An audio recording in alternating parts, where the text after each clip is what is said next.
আসসালামু আলাইকুম। প্রিয় দর্শক, শেখ হাসিনার যে ইন্টারভিউটা গত 5 তারিখে হলো, অগাস্টের 5 তারিখে, মানে আমাদের জুলাই যে আন্দোলন ছিল, সে আন্দোলনের যে সরকার পতনের যে আন্দোলন, সে আন্দোলনের যে বর্ষপূর্তিতে 2 বছর পূর্তি উপলক্ষে ঢাকায় আমরা এক ধরনের অনুষ্ঠান করেছি।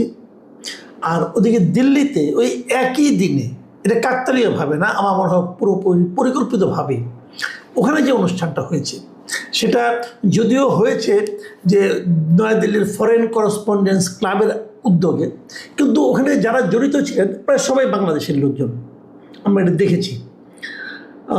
এবং তারা এখানে আয়োজন করেছেন, শেখ হাসিনা বক্তব্য দিয়েছেন, শেখ হাসিনা সাংবাদিকদের প্রশ্নের উত্তর দিয়েছেন। সেখানে সাংবাদিক বিভিন্ন দেশেরই ছিল, বিভিন্ন সংবাদ মাধ্যমের ছিল, উনি উত্তর দিয়েছেন। এবং সেই সমস্ত উত্তরে বাংলাদেশ প্রসঙ্গ, বাংলাদেশের বর্তমানে যারা দেশ শাসন করছেন তাদের প্রসঙ্গ ঘুরে ফিরে এসেছে। এই প্রেক্ষিতে আমাদের পররাষ্ট্র মন্ত্রণালয় একটা তীব্র প্রতিবাদ দিয়েছে এবং সেটা প্রেস রিলিজ আকারে তাদের যে অফিসিয়াল ওয়েবসাইট সেখানে দিয়েছে, অফিসিয়াল পেজে তারা সেটাকে পোস্ট করেছে।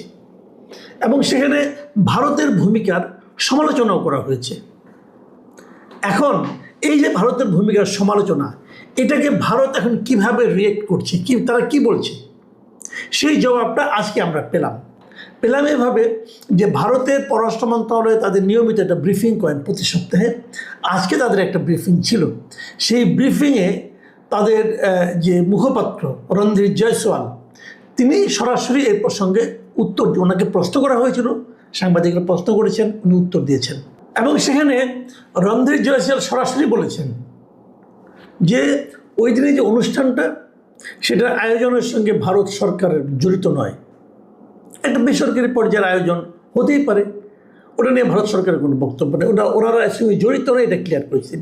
এবং দ্বিতীয় যে কথাটা বলেছেন, যেটা সবচেয়ে গুরুত্বপূর্ণ কথা বলে আমার কাছে মনে হয়েছে, তিনি বলেছেন যে ওই মঞ্চ থেকে যা কিছু বলা হয়েছে, মানে কেবল শেখ হাসিনা না, অন্যরাও যা কিছু বলা হয়েছে, বিশেষ করে বাংলাদেশে বৈধভাবে গঠিত সরকারের বিরুদ্ধে, এই যে বৈধভাবে গঠিত, এটাকে উনি বলেছেন ইংরেজি টার্মে, তো বলেছেন ইংরেজিতে বলেছেন যে ডিউলি কনস্টিটিউটেড, মানে বৈধভাবে গঠিত যে সরকার, সেই সরকারের বিরুদ্ধে ওই মঞ্চ থেকে যা কিছু বলা হয়েছে, ভারত সরকার সেটাকে অনুমোদন করে না।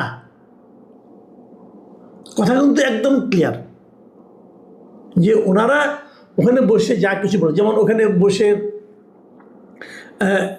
সজীব ওয়াজেদ জয় তিনি বলেছেন বাংলাদেশ ধীরে ধীরে পাকিস্তান হয়ে যাচ্ছে, ভারত এটাকে অনুমোদন করে না। ওখানে বলা হয়েছে বাংলাদেশে জঙ্গি রাষ্ট্র হচ্ছে, ভারত এটাকেও অনুমোদন করে না। মানে যা কিছু বলা হয়েছে, ভারত সরকার তার কোনোটাই অনুমোদন করে না। এই যদি হয় অবস্থান, এটা কিন্তু একটা জিগজ্যাগ পাজলের মতো মনে হচ্ছে আমার কাছে। ভাবুন ব্যাপারটা একবার। বাংলাদেশ আগেই বলেছে যে আপনারা এই ধরনের একটা প্রোগ্রাম হতে দিয়েন না, কারণ ঘোষণা তো আরও আগে এসেছে। ভারত সেটা হতে দিয়েছে, দিয়ে বলছে যে এখানে যা যা বলা হয়েছে এগুলোর প্রতি আমার কোনো সমর্থন নেই। তাহলে ভারতের এই ভূমিকাকে কি আপনারা দ্বৈত ভূমিকা বলবেন? যেটা কথা আছে না, চোরকে বলে চুরি করো, পুলিশকে বলে ধরো, এটা কি ওই ধরনের কিছু একটা? আমার কিন্তু তা মনে হয় না। কারণটা হলো এই যে ভারতে বসেও অনেকে অনেক কিছু বলতে পারেন, এটা একটা বেসরকারি সংগঠনের আয়োজন, এটাকে ভারত বাধা দিবে কিভাবে?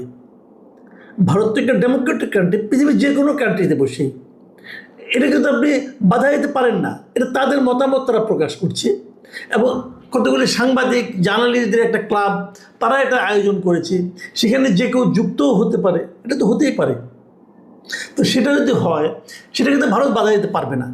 কিন্তু ভারত ওখানে যা বলা হয়েছে সেটাকে সমর্থন করে না। দেখুন, এই কথাটা কিন্তু আমি বারবার বলার চেষ্টা করছি যে ওখানে একটা ইভেন্ট হয়েছে, ইভেন্টে কিছু স্পিচ আছে, কিছু বক্তব্য আছে, আমি বক্তব্যটাকে সমর্থন করব না। বাংলাদেশের আদালত সেই বক্তব্য যদি হেড স্পিচ হয়, যদি বিদ্বেষ ছড়ানো বক্তব্য হয়, সেই বক্তব্য প্রচারে নিষেধাজ্ঞা দিয়েছে। কিন্তু ওই ঘটনার কথা আমি বলতে পারবো না, এটা বেআইনি, এটা হয় না। এটাও গণতান্ত্রিক। আমি কিন্তু গত দুদিন ধরে এই কথাটাই বলছি যে বাংলাদেশের ডাক্তার জাহেদ যেটা বলেছেন, যেটা প্রচারই করা যাবে না, এটা বেআইনি কাজ বলেছেন। ওনার এই নির্দেশনা, ওনার এই মন্তব্য আইনকে সাপোর্ট করে না, আইন ওনার বক্তব্যকে সাপোর্ট করে না। ওনার যে বক্তব্য তার মধ্যে যদি কোনো বিদ্বেষ ছড়ানো বক্তব্য থাকে, মানুষের মধ্যে অস্থিরতা তৈরি করে, সেই বক্তব্য প্রচার করা যাবে না। আচ্ছা বলুন তো, যদি আপনি বক্তব্যটা না শোনেন তাহলে কি করে বুঝবেন সেই বক্তব্যটা বিদ্বেষ ছড়ানো কি ছড়ানো নয়? তাহলে শুনতেও মানা নাই। আমি তো নিশ্চিত একটা জাহেদের বক্তব্য শুনেছেন। আমি এটাও নিশ্চিত বিএনপির কেন্দ্রীয় কমিটির যারা নেতৃত্ব আছে তারা প্রায় সবাই এই বক্তব্য খুব মন দিয়ে শুনেছেন। শোনাটা অন্যায় নয়। অন্যায় হলো ওইখান থেকে যে বক্তব্যগুলো, যেমন বাংলাদেশ জঙ্গি রাষ্ট্র হয়ে যাচ্ছে, যদি এই কথাটা বলা হয় বাংলাদেশ পাকিস্তান হয়ে যাচ্ছে, এই ধরনের যে কথাগুলো আছে, এই কথাগুলো আপনারা প্রচার করতে পারবেন না যদি সেটা শেখ হাসিনা বলেন। তাহলে যদি জয় বলেন, জয় তো আর শেখ হাসিনা না। জয়ের কথার উপর কিন্তু কোনো জুডিশিয়াল এম্বার্গো নাই, তো জয় একটা বলতেই পারে। এখনও তো অনেকে বলছে, এখন কি বাংলাদেশে অবস্থান করে বাংলাদেশের বিরোধী দল অমুক তমুক তারা বলছে না যে এই সরকার আওয়ামী লীগের সঙ্গে মিশে যাচ্ছে? বলছে তো। এর মাধ্যমে তো মানুষের মধ্যে বিভ্রান্তি ছড়াতে পারে, বিদ্বেষ ছড়াতে পারে, পারে তো। কিন্তু যেহেতু এগুলো আদালত কর্তৃক এই বক্তব্যগুলোর উপর নিষেধাজ্ঞা দেওয়া হয় নাই, এই দলের উপর নিষেধাজ্ঞা দেওয়া হয় নাই, অতএব এগুলো চলতে পারে। কেউ বললেই যে মানুষেরা বিশ্বাস করবে তাও তো নয়। কাজেই এটা নিয়ে কোনো আপত্তি, কিন্তু ওখানে যেহেতু শেখ হাসিনার বক্তব্যের উপর আদালতের এক ধরনের নিষেধাজ্ঞা আছে এবং সেটা বিদ্বেষ উৎপাদনকারী বক্তব্যের ব্যাপারে, কাজেই সেটা প্রচার করা যাবে না। এটার ব্যাপারে আমিও আদালত দিয়েছে, ভালো মন্দ ব্যাপার না, আমার ভালো লাগলো না এটা ইম্পর্টেন্ট না। ইম্পর্টেন্ট হলো আদালত আদেশ আমরা মানতে বাধ্য। কিন্তু ওখানে যে একটা ঘটনা ঘটেছে সেটা আমি বলতে পারবো না কেন? ওখানে যে একটা অনুষ্ঠান হয়েছে, কে কে বক্তৃতা দিয়েছে, সেগুলো কি আমি বলতে পারবো না? পারবো। এমনকি জয় যেটা বলেছেন সেটাও আমি বলতে পারবো।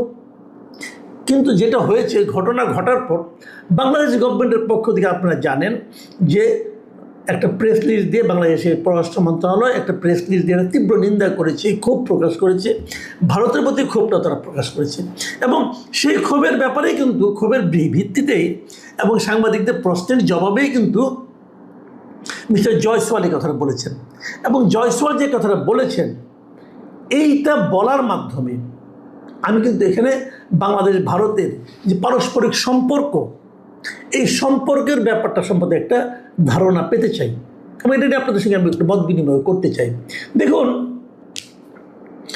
ভারতের এই বক্তব্যটা কিন্তু খুবই স্পষ্ট যে ওনারা শেখ হাসিনার বক্তব্য এবং এই সরকার সম্পর্কে যে বক্তব্য সেগুলিকে ওনারা সমর্থন করেন না এবং ওই অনুষ্ঠানের কারো বক্তব্য ওনারা সমর্থন করেন না। তাহলে এখন দাঁড়ালো কি? তাহলে শেখ হাসিনার অবস্থানটা ওখানে কী দাঁড়ালো? দেখুন, আমাদের সরকার দাবি করেছিল শেখ হাসিনাকে যেন কথা বলতে না দেওয়া হয়। তাহলে সেক্ষেত্রে আবার একটা প্রশ্ন কিন্তু ওঠে, শেখ হাসিনাকে কথা বলতে দেওয়া না দেওয়ার ব্যাপারে ভারত কিভাবে তার নিষেধাজ্ঞা জারি করবে? ভারতের যে শেখ হাসিনা আছে গত 2 বছর ধরে, আপনাদের মনে একটা প্রশ্ন কি জাগে নেই কখনো? শেখ হাসিনা এখানে স্ট্যাটাসটা কী, সেখানে কী হিসেবে আছে? আপনি যখন ভারতে যান অথবা অন্য কোনো দেশে যান, নানা ধরনের কিন্তু ভিসা আছে। কোনোটা ট্যুরিস্ট ভিসা, কোনোটা বিজনেস ভিসা, কোনোটা ডিপ্লোম্যাটিক ভিসা, কোনোটা অফিসিয়াল ভিসা, মানে নানা ধরনের ভিসার ক্যাটাগরি কিন্তু আছে। তার মানে আপনার ভিসার ক্যাটাগরিটা কি? মানে শেখ হাসিনার ভিসার উনি তো ভিসা নিয়ে যাননি এখান থেকে, তো ওখানে রাষ্ট্র কীভাবে তাকে থাকতে দিয়েছে, কী হিসাবে থাকতে দিয়েছে? উনি কি এখানে বন্দী, উনি কি এখানে গ্রেপ্তার হয়েছেন, নাকি ওখানে অতিথি? এই ব্যাখ্যাটা কিন্তু আমরা এখনো কেউ জানি আমরা গত বছরের না, তার আগের বছর 2024-এর অগাস্টে উনি ওখানে যাওয়ার পর বোধহয় 1 সপ্তাহ না 2 সপ্তাহ পরে ভারত সরকার একটা বলেছিলেন উনি এখানে অতিথি হিসেবে আছেন এবং ওনাকে সর্বোচ্চ নিরাপত্তাও দেওয়া হচ্ছে। তো যদি অতিথি হিসেবে থেকে থাকেন তাহলে ওনাকে কি গত 2 বছরে একবারও পাবলিকলি দেখা গেছে? একবারও দেখা যায়নি। তো অতিথি কি কোথাও যেতে পারেন? অতিথিকে শপিং মলে যেতে পারেন, অতিথিকে পাবলিক প্লেসে যেতে পারেন না? পারা তো উচিত। তো উনি পারেন না কেন? এই 2 বছরে ওনার কোনো ফটোগ্রাফ কেউ দেখেছেন? ভিডিও বাদ দেন, কোনো স্থির চিত্র কেউ দেখেছেন? কেউ দেখেন নাই। এই দেশেও দেখে নাই, ওই দেশেও দেখছি কিনা আমরা জানি না, কোনো পাবলিক কোথাও আমরা দেখি নাই। আমি বলেছিলাম একবার যদি এটা ভিডিও ইন্টারভিউ হতো তাহলে আমার দেখার খুব ইচ্ছা ছিল যে ওনার চেহারা কেমন হয়েছে 2 বছরের পর। বয়স তো ওনার হয়েছে, 80 বছর বয়স হয়েছে, ওনার কেমন আমার দেখার খুব ইচ্ছা ছিল, কিন্তু সেই ইচ্ছে পূরণ হয়নি। তাহলে ওনার কিন্তু স্ট্যাটাসটা কী, এটাও কিন্তু জরুরি। আমি মনে করি আমাদের সরকারেরও উচিত হবে জানতে চাওয়া যে ওনার এখানে স্ট্যাটাসটা কী। দেখুন, হাদির মৃত্যুর পর হাদির যিনি কথিত হত্যাকারী, অভিযুক্ত, হত্যা অভিযুক্ত, তার সেও কিন্তু ভারতে আছে এবং তার স্ট্যাটাস কি, সেখানে গ্রেপ্তার অবস্থায় আছে, অবৈধ অনুপ্রবেশকারী হিসেবে ওকে গ্রেপ্তার করা হয়েছে। তো তার তো একটা স্ট্যাটাস থাকবে। আমাদের শেখ হাসিনার স্ট্যাটাস কি আমরা কেউ জানি না, জানা আমাদের অধিকার নাই। আছে তো, আমি সরকারকে বরং জিজ্ঞাসা করব ওনার স্ট্যাটাসটাকে আপনারা জানুন, জেনে আমাদেরকে জানান, আমরাও একটু বুঝতে চাই। তাহলে যদি উনি গ্রেপ্তার হয়ে থাকেন তাহলে তো ওনার ভিডিও বা অডিও কোনো বক্তব্য দেওয়ার অধিকার ওনার নাই। যেহেতু উনি অডিও বক্তব্য দিচ্ছেন সেহেতু আমার ধারণা উনি এখানে গ্রেপ্তার অবস্থা নাই, বরঞ্চ উনি অতিথি হিসেবে আছেন। যে অতিথি হিসেবে যদি উনি থাকেন, এটা যদি স্ট্যাটাস হয়, তাহলে ভারত তাকে কীভাবে বলবে যে আপনি কথা বলেন না? কাজেই ভারতের মিস্টার জয়সওয়াল যে কথাটা বলেছেন আমি কিন্তু এটাকে খুবই সমর্থন করি এবং উনি খুবই কূটনৈতিক ভাষায় বলেছেন যে আমরা ওনার বক্তব্যটাকে আমরা সমর্থন করি না। এবং আমার যেটা এখান থেকে আমি আরেকটা ইঙ্গিত পেতে চাই, সেটা হলো এই যে বাংলাদেশের খুব কড়া ক্ষোভ প্রকাশ করার মাধ্যমে যে বিবৃতিটা দিয়েছে, প্রেস রিলিজটা দিয়েছে, সেটা তার পরিপ্রেক্ষিতে জয়সওয়ালের এই বক্তব্য, এই সব মিলিয়ে আমি কিন্তু প্রথমে কিন্তু প্রেস রিলিজ দেখে আমার একটু আশঙ্কা তৈরি হয়েছিল, তাহলে কি ভারতের সঙ্গে আমাদের সম্পর্ক অবনতি হবে কিনা। কিন্তু এখন আমার কাছে মনে হচ্ছে না অবনতি